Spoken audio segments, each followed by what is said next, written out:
Hello everyone, welcome to engineers point. RCC में हम 3 chapter completely finish कर दिए आपका। पहला था आपका introduction of reinforce concrete technology और दूसरा था introduction of working stress method, है ना, या फिर fundamental of working stress method.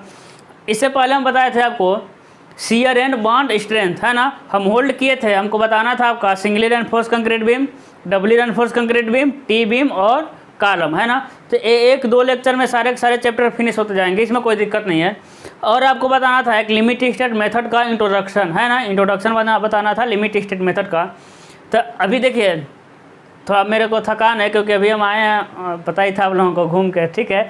तो हो सकता है थोड़ा लैंग्वेज डिस्टर्ब करे आपको, भाई कंटेंट में कोई कमी नहीं होने वाली है। पहला क्वेश्चन आपके सामने है कि कैंटिलीवर बीम के लिए लंबाई और प्रभावी गहराई का अनुपात कितना होता है ना। कैंटिलीवर बीम के लिए लंबाई और प्रभावी गहराई का अनुपात कितना होता है, 20, 26, 30 या फिर 7। तो कितना होता है इसको हम कई बार बता चुके हैं, है ना। लेकिन इसके साथ साथ कुछ और बताते हैं जो हम पीछे नहीं बताए थे। हम आपको बताए थे कि आपका लंबाई और प्रभावी गहराई का अनुपात, है ना, ये नहीं बताए थे बीम के लिए। तो सिंपली सपोर्टेड बीम के लिए कितना था आपका 20, है ना। कॉन्टिन्यूस बीम के लिए था आपका 26 और क्या था आपका कैंटिलीवर बीम के लिए था 7, है ना। आंसर आपका मिल चुका होगा, कितना हो जाएगा आपका 7 हो जाएगा। इससे कम होना चाहिए, इससे अधिक नहीं होना चाहिए, ठीक है। 7 से अधिक नहीं होना चाहिए, आप समझिएगा। यानी लंबाई और प्रभावी गहराई का अनुपात ये ऐसा होना चाहिए 7, ठीक है, अब समझिएगा। लेकिन आपका 1 वे स्लैब आ जाए तो क्या होगा, 1 वे स्लैब, तो 1 वे स्लैब आ जाएगा तो होगा 30। हम कहते हैं आपको 2 वे स्लैब आ जाए, 2 वे स्लैब आ जाए कितना होगा 35, दिखाई तो देगा ना। हाँ, हम कहते हैं आपको कॉन्टिन्यूस स्लैब आ जाए तो कितना होगा, तो आप कहेंगे कॉन्टिन्यूस स्लैब के लिए 40। हम कहते हैं आपको कैंटिलीवर स्लैब आ जाए तो कितना होगा, तो आप कहेंगे कैंटिलीवर स्लैब के लिए कितना होगा 12 होगा। कैंटिलीवर स्लैब के लिए 12 याद रहेगा। सिंपली सपोर्टेड बीम के लिए लंबाई और प्रभावी गहराई का अनुपात 20, कंटिन्यूस बीम के लिए 26, कैंटिलीवर बीम के लिए 7, 1 वे स्लैब के लिए 30, 2 वे स्लैब के लिए 35, कंटिन्यूस स्लैब के लिए 40 और कैंटिलीवर स्लैब के लिए 7 होगा। याद रहेगा ना। आगे बढ़ें, इसके साथ साथ कुछ हम और देख लेते हैं। अब देखिए जो क्वेश्चन हम यहाँ लिख देंगे ना, अब उसको हम दोबारा नहीं कराएंगे, कोई मतलब ही नहीं बनता। खुद सोचिए, अगला क्वेश्चन आपसे पूछेगा कि कंटिन्यूस बीम के लिए लंबाई और प्रभावी गहराई का अनुपात क्या होगा, इसको कराने की ज़रूरत है क्या 26 कराने की जरूरत है नहीं ना। अगला क्वेश्चन स्लैब में यदि आ जाए, स्लैब में तो हम करा सकते हैं। स्लैब का क्वेश्चन आ गया 1 वे स्लैब के लिए लंबाई और प्रभावी गहराई का अनुपात कितना होगा, तो आप कहेंगे 30 होगा। इस क्वेश्चन को कराने की ज़रूरत है, नहीं कराने की ज़रूरत है। इसके साथ साथ हम डाटा जो बता रहे हैं उसको नोट कर लीजिए, उसको भी हम नहीं कराने की जरूरत होगा। एक आता है आपका डीप बीम, गहरी बीम। डीप बीम किसे कहते हैं, तो इसके भी 2 कंडीशन आते हैं आपके, simply supported beam, simply supported beam, है ना। एक मिलेगा आपको सिंपली सपोर्टेड बीम, दूसरा आपको मिलता है कॉन्टिन्यूस बीम, है ना, कॉन्टिन्यूस बीम, है ना। अगला क्वेश्चन आपका डीप बीम का ही है, इसीलिए क्वेश्चन करा रहे हैं। डीप बीम किसे कहते हैं, जब प्रभावी लंबाई और कुल गहराई, ध्यान देखिएगा, अभी हम जो देखे थे वो लंबाई और प्रभावी गहराई था, लेकिन यहाँ प्रभावी लंबाई और कुल गहराई का अनुपात यदि 2 से कम आ जाए, 2.0, यदि 2 से कम आ जाए तो हम कहेंगे गहरी बीम है। किसके लिए, सिंपली सपोर्टेड बीम के लिए।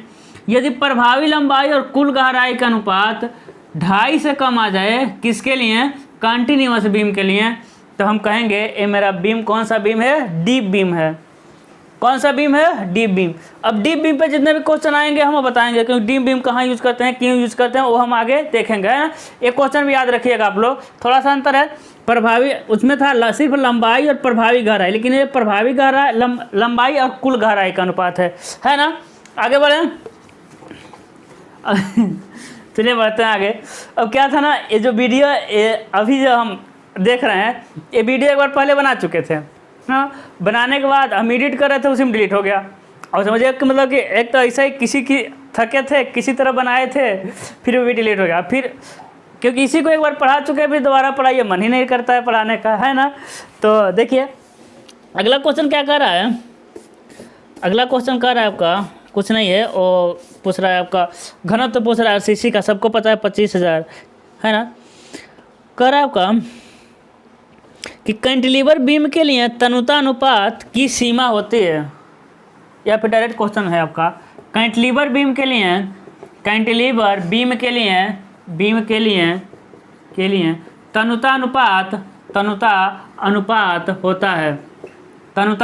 होता है ना, होता है। ए क्या मिल जाएगा आपका, देखिए अभी इसको हम करा चुके हैं ना, तो हमको सब सारे के सारे ऑप्शन भी याद है। 65 भी, सी हो जाएगा आपका 60 भी, है ना, डी आपका हो जाएगा आपका 70 भी। तो बताइए क्या होगा, अब समझिएगा। आपका बीम, देखिए बीम तो बहुत प्रकार के होते हैं, लेकिन आपको फोकस 2 बीम पर करना है, सिंपली सपोर्टेड बीम और कैंटिलीवर बीम।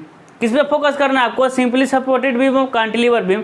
थोड़ा थोड़ा आपको फोकस कर लेना है कंटिन्यूअस बीम पर, बाकी सारे को छोड़ देना है ना। आपके सिलेबस में तो वही है, simply supported beam, cantilever beam, है ना। तो कर रहा है कैंटिलीवर बीम। अब देखिए तनुता अनुपात क्या होता है, तनुता अनुपात क्या होता है, तो आप कहेंगे प्रभावी लंबाई और न्यूनतम परिभ्रमण त्रिज्या का अनुपात क्या होता है, तनुता अनुपात। तनुता अनुपात की कोई बीमा होती है, नहीं होती है ना। प्रभावी लंबाई क्या होता है, उन 2 बिंदुओं के बीच की दूरी है जहाँ का नमन आघूर्ण क्या होते हैं, 0। यहाँ का नमन आघूर्ण 0, यहाँ का नमन आघूर्ण 0, यानी डिस्टेंट बिटवीन 0 मोमेंट पॉइंट क्या होता है, इफेक्टिव लेंथ। तो इसका आंसर मिलेगा आपको 60 भी। लेकिन एक्चुअल में क्या होता है, जो सिंपली सपोर्टेड बीम को होता है ना, list of the following is taken, list of the following is taken, निम्न में से जो कम हो, किन में से, 60 बी और क्या मिलेगा आपको 250 बी स्क्वायर अपॉन डी। इन दोनों में से जो कम होगा ना वही होगा, यानी उससे अधिक तनुता अनुपात नहीं होना चाहिए। सिंपली हाँ ठीक है, सिंपली सपोर्टेड बीम के लिए। अगला आता है आपका कैंटिलीवर बीम। कैंटिलीवर बीम में आता है आपका वही आता है, क्या मिलेगा आपको 25 बी और 100 b square upon d. Whichever is lesser, इन दोनों में से जो कम होगा उससे अधिक नहीं होना चाहिए तनुता अनुपात, किसमें, कैंटिलीवर बीम का। याद रहेगा सिंपली सपोर्टेड बीम के लिए, यहाँ तो फिर गलत हो गया, ये सिंपली सपोर्टेड बीम होगा, सिंपली सपोर्टेड बीम, है ना। देखते हैं क्वेश्चन को, हाँ सिंपली सपोर्टेड ही है, ठीक है। 1 minute,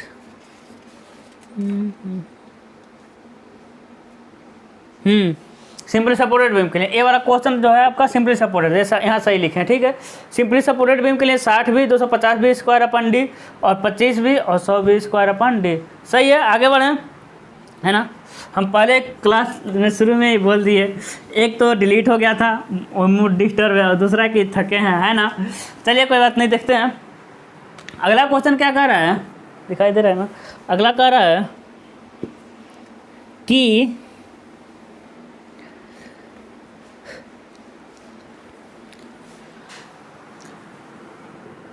singly reinforce concrete beam में किफ़ायती इकोनॉमिकल होता है, इकोनॉमिकल मेथड होता है। कौन सा मेथड इकोनॉमिकल होता है ना, किससे सस्ते में काम चल जाता है, ए बी सी और डी। ए क्या आपका वर्किंग स्ट्रेस मेथड, क्या आपका वर्किंग स्ट्रेस मेथड, है ना, वर्किंग स्ट्रेस मेथड। दूसरा आपका ultimate stress method, ultimate stress method. अगला जाएगा यील्ड स्ट्रेस मेथड, है ना। अगला जाएगा आपका, क्या लिखे थे अपने मन से, ऑल ऑफ एबव लिख दे रहे हैं, यानी सभी के सभी इकोनॉमिकल देते हैं, तो सभी देंगे नहीं, है ना। तो क्या देता है आपका लिमिट स्टेट मेथड। हम क्या बताए थे आपको कि जो लिमिट स्टेट मेथड होता है वो सेक्शन छोटा देता है, यही तो बताए थे। सेक्शन क्या देता है, सेक्शन का डिजाइन करते हैं तो वर्किंग स्ट्रेस मेथड के रिस्पेक्ट में क्या देता है, सेक्शन है छोटा देता है। छोटा देने का मतलब जब सेक्शन छोटा रहेगा तो उसमें मटेरियल भी तो कम ही लगेंगे, तो इकोनॉमिकल अपने आप हो जाएगा। छोटा है तो उसमें लेबर कम टाइम में कर देगा, तो छोटी छोटी बातों को हमको ध्यान रखना है। तो क्या मिल जाएगा आपको, लिमिट स्टेट मेथड मिल जाएगा। क्या इकोनॉमिकल मेथड होता है किसके डिजाइन में, सिंगली रेनफोर्स कंक्रीट बीम के डिजाइन में, तो सबके डिजाइन में होगा ना। अगला कर है कि आरसीसी बीम में तनाव, अच्छा क्वेश्चन है, कई बार बता चुके हैं। आरसीसी बीम में मेन रेनफोर्समेंट का अधिकतम परसेंटेज होता है, अधिकतम प्रतिशत होता है। मेन रेनफोर्समेंट का अधिकतम प्रतिशत होता है ए बी सी और डी, है ना। करा 4% ऑफ बी डी, है ना, 2% ऑफ बी डी, ठीक है, 3% ऑफ बी डी और 0.04% ऑफ BD। बताइए क्या होगा? तो क्या होगा, हम इसको मतलब बताया ना कि ये आपके एग्जाम में विभिन्न प्रकार के रूप में आएगा, है ना। इसको हम लिखवाए भी थे कि मैक्सिमम रेनफोर्समेंट कितना होता है। वो कहेगा कि कुल क्षेत्रफल का 4% ऐसा देगा वो, या फिर कहेगा 4% ऑफ B इंटू D। देखिए ऑप्शन आपको मिल गया होगा, क्या मिलेगा? 4%। या फिर कहेगा 0.04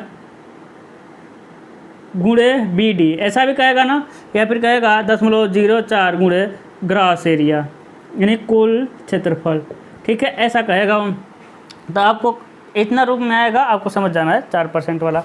लेकिन समझिएगा, ये तो मैक्सिमम का है ना, लेकिन मिनिमम रेनफोर्समेंट कितना होता है तो आपको पता है 0.85 BD/FY। किसके लिए होता है आपका? Minimum reinforcement. तो यानी आप जब डिज़ाइन करेंगे तो जो रेनफोर्समेंट का डिज़ाइन आया है, इतना रेनफोर्समेंट लगेगा, वो इससे कम नहीं होना चाहिए, इससे अधिक नहीं होना चाहिए। ये तो मतलब हुआ, उसके बीच में ही रहना चाहिए। अब हाँ, यदि मेरा थियरी वाला सेक्शन देखे होंगे तो उसमें पता चला होगा आपको। चलिए देखते हैं अगला कह रहा है कि समान आकार के क्षैतिज समानांतर छड़ों के बीच, क्वेश्चन क्या है, आरसीसी बीम में समान आकार के छड़ों के बीच क्षैतिज दूरी से कम नहीं होना चाहिए, है ना, से कम नहीं होना चाहिए। ए क्या हो जाएगा? डाया ऑफ बार, है ना। बी क्या हो जाएगा? 2 गुणे डाया ऑफ बार। सी क्या मिल जाएगा? 2.5 गुणे डाया ऑफ बार। और क्या मिल जाएगा? डी मिल जाएगा आपका 1.5 इंटू डाया ऑफ बार। बताइए क्या होगा? अब समझिएगा, हम आपको क्रॉस सेक्शन यदि बीम का बनाए तो बीम का क्रॉस सेक्शन यही तो हुआ। एक क्या हुआ आपका? बीम का क्रॉस सेक्शन। एक क्या हुआ? Main reinforcement. मान लीजिए आ गया मेन रेनफोर्समेंट की संख्या 6, आपका 3 में ही भर गया, तो इसमें एक ऊपर भी तो 6 डालेंगे, है ना। इस तरह हो जाएगा, यानी इस तरह भी 6 डाला जाता है, लेकिन आपके सिलेबस में नहीं है। तो कह रहा है कि इसके बीच का न्यूनतम कितना होगा, इसके बीच में, यानी कम से कम, इससे अधिक नहीं, मतलब एकदम नज़दीक नहीं लगा सकते। तो क्या होता है? डाया ऑफ बार, यानी छड़ का व्यास कितना है? सारे के सारे 20-20 mm के हैं, तो इन दोनों के बीच की दूरी 20 mm से कम हम नहीं रख सकते, है ना। समान आकार के, लेकिन असमान आकार का आ जाए, यानी और एक बड़ा आ जाए, इसमें से एक बड़ा आ जाए, तब क्या करेंगे? हम बड़े वाले को देखेंगे। यानी इसका यदि सारे के सारे 20 हैं, इसका 25 है, तो बीच की दूरी बड़े वाले मोटाई को लेंगे, यानी 25 से कम नहीं होना चाहिए, है ना। बड़े छड़ का व्यास देखेंगे। ये तो हॉरिजॉन्टल डिस्टेंस हो गया HS, लेकिन वर्टिकल डिस्टेंस भी तो हो सकता है H भी, है ना। तो वर्टिकल डिस्टेंस क्या लेंगे? इसको देखिए। अब फिर अगला क्वेश्चन आपका वर्टिकल का आएगा, तो हम यही बता देना, इसको नोट कर लीजिएगा। वर्टिकल में लेंगे हम, यानी बड़े छड़ का व्यास, या भाई समान है तो कोई दिक्कत ही नहीं है, समान है तो किसी छड़ का व्यास ले लीजिए, या 2/3 गुणे, है ना। एग्रीगेट का हिंदी क्या हुआ भाई? मिलावा, है ना। मिलावे का माप, यानी मिलावे का माप का 2/3 ले लेंगे, या फिर बड़े छड़ का व्यास ले लेंगे। वो क्या होगा आपका? वर्टिकल डिस्टेंस, यानी इससे कम नहीं होना चाहिए। ए वाला दूरी इससे कम नहीं होना चाहिए, ए इससे कम नहीं होना चाहिए। लेकिन जो हॉरिजॉन्टल डिस्टेंस है, इसका कोई मैक्सिमम लिमिट भी तो होगा कि इससे अधिक नहीं रख सकते। तो कितना होता है आपका? 300 mm। कितना होता है आपका? 300 mm, यानी ए वाला जो दूरी है वो 300 mm से अधिक नहीं रख सकते, और छड़ के व्यास के बराबर, मतलब कि उससे कम नहीं रख सकते। आगे बढ़ें, इसको नोट करते रहिएगा, है ना। चलिए देखते हैं अगला क्वेश्चन देखते हैं हम। कह रहा है कि ये तो आसान क्वेश्चन है, प्रभावी गहराई कहाँ से कहाँ बीच की दूरी होती है ना। और तो आसान दे रहा है, कह रहा है, हाँ ये अच्छा क्वेश्चन है। कह रहा है कंटिन्यूअस बीम के लिए, बीम में क्वेश्चन क्या है आपका? कॉन्टिन्यूस बीम के लिए, कॉन्टिन्यूस बीम के लिए, बीम के लिए, के लिए बीम में, बीम में कॉन्टिन्यूस बीम के लिए, बीम में, बीम में शून्य अघूर्ण के दो बिंदुओं के बीच, शून्य अघूर्ण के, शून्य अघूर्ण के दो बिंदुओं के बीच, दो बिंदुओं के बीच, शून्य अघूर्ण के दो बिंदुओं के बीच की दूरी का अनुमान किया जाता है, बीच की दूरी का अनुमान, अनुमान किया जाता है, किया जाता है, अनुमान किया जाता है। ए, बी, सी और डी। ए क्या हो जाएगा आपका प्रभावी लंबाई, यानी प्रभावी लंबाई का 0.5, हम डायरेक्ट लिख रहे हैं 0.75, प्रभावी लंबाई का 0.9 प्रभावी लंबाई के बराबर है। बताइए क्या होगा 0.7, ठीक है ना, जो सही था वही छूट रहा है। क्या होता है आपका 0.7, क्या होता है आपका प्रभावी लंबाई का अनुमान लगा लेते हैं 0.7, जितना आएगा उतना ले लेंगे प्रभावी लंबाई किसका, कंटिन्यूअस बीम का।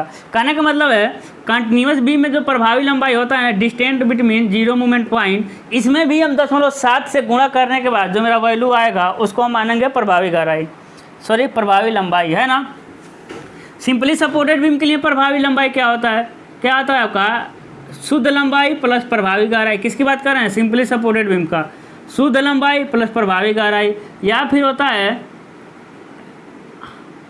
प्रतिरोधों के बीच की दूरी, यही तो होता है प्रतिरोधों के बीच centre to centre distance, whichever is lesser, क्या हो जाएगा इनमें से जो कम है, यही तो होता है। जबकि कैंटिलीवर बीम के लिए क्या होता है, कैंटिलीवर बीम के लिए प्रभावी लंबाई मिलेगा आपको लंबाई शुद्ध लंबाई प्लस प्रभावी गहराई का आधा, या प्रभावी लंबाई प्लस W/D। W क्या है, सपोर्ट की चौड़ाई, W क्या है, सपोर्ट की चौड़ाई, है ना। इसमें भी क्या आ जाएगा विच एवर इज लेसर, इनमें से जो कम हो, कैंटिलीवर बीम के लिए प्रभावी लंबाई आ जाएगा, है ना। उसके बाद आता है आपका कि कंटिन्यूअस, है ना, कि डीप बीम किसे कहते हैं, डीप बीम। ये बहुत भूलता है भाई, हमको ही भूलता है, ठीक है ना। डीप बीम क्या होता है, कंटिन्यूअस बीम के लिए और सिंपली सपोर्टेड बीम के लिए। तो प्रभावी लंबाई और कुल गहराई का अनुपात 2.5 से कम होगा तो कंटिन्यूअस बीम, और प्रभावी लंबाई और कुल गहराई का अनुपात 2 से कम होगा, हाँ 2 से कम होगा तो उसे कहेंगे हम लोग सिंपली सपोर्टेड बीम, ठीक है। हम कहते हैं आपको लंबाई और प्रभावी गहराई का अनुपात कितना होता है, 20 होता है सिंपली सपोर्टेड बीम के लिए। कंटिन्यूअस बीम के लिए 26, कैंटिलीवर बीम के लिए 7, वन वे स्लैब के लिए 30, टू वे स्लैब के लिए 35, कंटिन्यूअस स्लैब के लिए 40 और कैंटिलीवर स्लैब के लिए 50। लग रहा है कुछ बेच रहे हैं, इसके लिए इतना सिंपली सपोर्टेड के लिए बीम के लिए 20, है ना। अगला क्वेश्चन देखते हैं, अगला क्वेश्चन कर, अब देखिए कितना इजी क्वेश्चन, बच्चों वाला क्वेश्चन पूछ रहा है कि सिंपली सपोर्टेड बीम में, sorry singly reinforce concrete beam में छड़ को क्यों डालते हैं, क्रैकिंग से बचाने के लिए, मेन बार होता है क्यों डालते हैं, क्रैकिंग से बचाने के लिए, बेंडिंग से बचाने के लिए, या फिर ब्रिटल फेल्योर से बचाने के लिए। तो हम जानते हैं छड़ को ब्रिटल फेल्योर से बचाने के लिए डालते हैं, है ना। छड़ को क्यों डालते हैं, ब्रिटल फेल्योर के लिए बचाने के लिए। ये अच्छा क्वेश्चन है। कह रहा है गहरी बीम का डिज़ाइन क्यों करते हैं, गहरी बीम का डिज़ाइन क्यों करते हैं। एक क्वेश्चन बड़ा है, ठीक है, हम इसको शॉर्ट किए हैं, है ना। गहरी बीम का डिज़ाइन क्यों करते हैं, ठीक है। इसको एक बार क्वेश्चन पढ़ लेते हैं।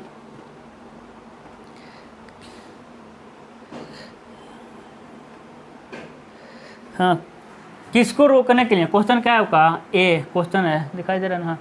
किसको रोकने के लिए, किसको रोकने के लिए गहरी बीम का डिज़ाइन करते हैं। ये आपका है शियर बेंडिंग, यानी कर्तन, नमन, है ना, धारण, कर्तन तथा नमन। ये तो आसान है ना। डी ऑप्शन होगा कितने लोगों को, सोचिए क्या होगा इसका ऑप्शन, इसका ऑप्शन होगा बेंडिंग, है ना। क्या मिल जाएगा, बेंडिंग को रोकने के लिए हम किसका डिजाइन करते हैं, डी बीम का। ठीक है, कैसे करते हैं समझिएगा। M R is equal to I sigma upon Y होता है कि नहीं होता है। यहाँ से एम आर क्या निकलता है, आई इंटू सिग्मा इंटू वाई। आई क्या होता है, सिंपली सपोर्टेड बीम के लिए बी डी क्यूब अपन 12 लिख सकते हैं, और सिग्मा को सिग्मा रहते हैं, वाई को D/2 लिख सकते हैं। डी से डी कट जाएगा तो बचेगा आपका बी डी स्क्वायर, और को ख़त्म करते हैं, यानी M R is equal to B D square. यानी एम आर किसके प्रोपोर्शनल है, बी का, और एम आर किसके है, आपके डी स्क्वायर का। चौड़ाई को बढ़ाएंगे तब भी नमन आघूर्ण घटेगा, गहराई को बढ़ाएंगे तब भी नमन आघूर्ण घटेगा। इसको कई बार बता चुके हैं। लेकिन गहराई को 2 गुना बढ़ाएंगे तो नमन आघूर्ण 4 गुना घट जाएगा, यानी जो प्रतिरोध आघूर्ण होता है ना। तो ये क्या करता है, चौड़ाई तो डायरेक्ट प्रोपोर्शनल है, तो आप समझ सकते हैं गहराई को बढ़ाने से बेंडिंग मोमेंट घटता है। ठीक है, इसलिए गहरी बीम का डिजाइन करते हैं। भाई जितना गहरी करेंगे उतना गहराई बढ़ेगा। अगला क्वेश्चन क्या कर रहा है, हाँ अगला कह रहा है कि बीम की चौड़ाई और प्रभावी गहराई का अनुपात होता है। अगेन इंपॉर्टेंट क्वेश्चन है। कह रहा है बीम के चौड़ाई और प्रभावी गहराई का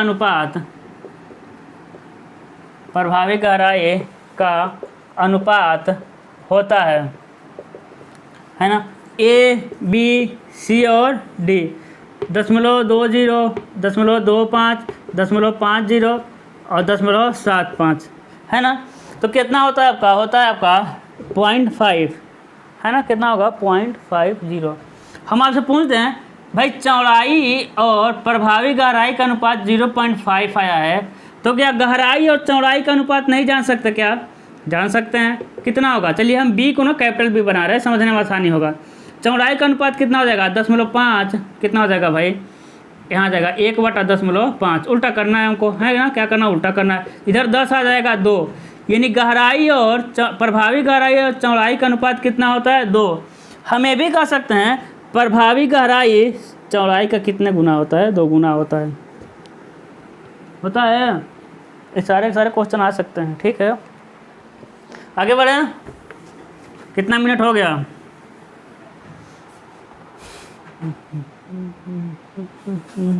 तो 22 मिनट हुआ। अगला क्वेश्चन कह रहा है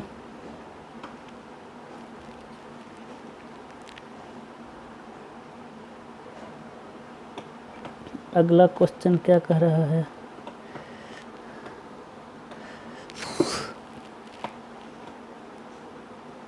कह रहा है बीम का विक्षेपण किसके द्वारा है, कह रहा है डिफ्लेक्शन किसके द्वारा कम कर सकते हैं।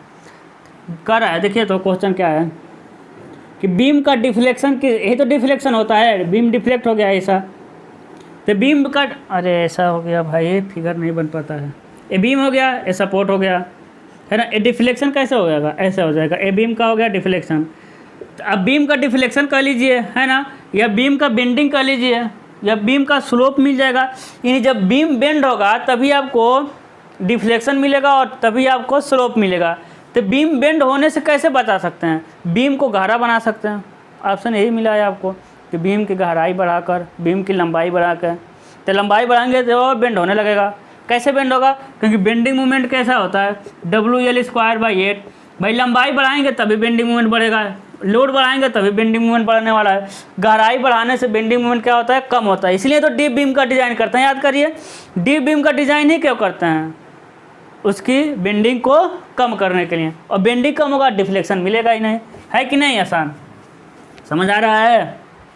अगला क्वेश्चन देखिए क्या कर रहा है, कह रहा ना, ये आसान क्वेश्चन कह रहा कि वर्टिकल स्टीरअप बीच में नज़दीक यानी बीम के बीच में वर्टिकल स्टीरअप से नज़दीक होता है कि दूर दूर होता है, तो दूर दूर होता है कि नहीं। क्या होता है, दूर दूर होता है। आसान है, आगे बढ़ें। अगला क्वेश्चन कह रहा है आपका,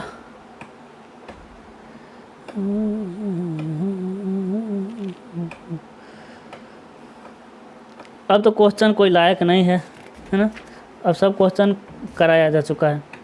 ठीक है, चलिए इस क्वेश्चन को करा देते हैं। 1 मिनट। कह रहा है कि आरसीसी बीम में आरसीसी की लगभग परसेंटेज होता है? क्वेश्चन क्या है आपका, आरसीसी बीम में आरसीसी का परसेंटेज होता है, आरसीसी का परसेंटेज होता है ए, बी, सी और डी। क्या होता है आपका, 1 से 2.7 से 1 से 2%, 1 से 2% है ना, 1%, अरे यानी 1 से 2% ऐसा लिख सकते हैं, 0.86% है कि नहीं। सी क्या है आपका, 1 से 5%, 1 से 5%, और डी क्या है, कुछ भी लिख देना, 2 से 3%। तो क्या हो जाएगा बताइए, तो कितना होता है आरसीसी बीम में। उससे पहले हम जानेंगे कॉलम में कितना रख सकते हैं हम लोग, 1 से 5%। कॉलम में कितना रख सकते हैं, 1 से 5% रख सकते हैं, लेकिन एक्चुअल में कितना रखते हैं, 0.8 से 6%। याद होगा आपको, है ना, कितना रखते हैं, ए रहेगा तो इसको रहेगा तो इसको, है ना। जब कॉलम का चैप्टर से क्वेश्चन उठाएगा तो इसको देगा 0.8 से 6%। बीम में कितना रखते हैं, 1 से 2%। बीम में रेनफोर्समेंट कितना रखते हैं, 1 से 2%। अधिकतम कितना परसेंट रखते हैं, बच्चों को पता है कितना रखते हैं भाई, 4% रखते हैं। कितना रखते हैं, 4%, है ना। आगे बढ़ें, अब तो क्वेश्चन नहीं दिख रहा है इसमें।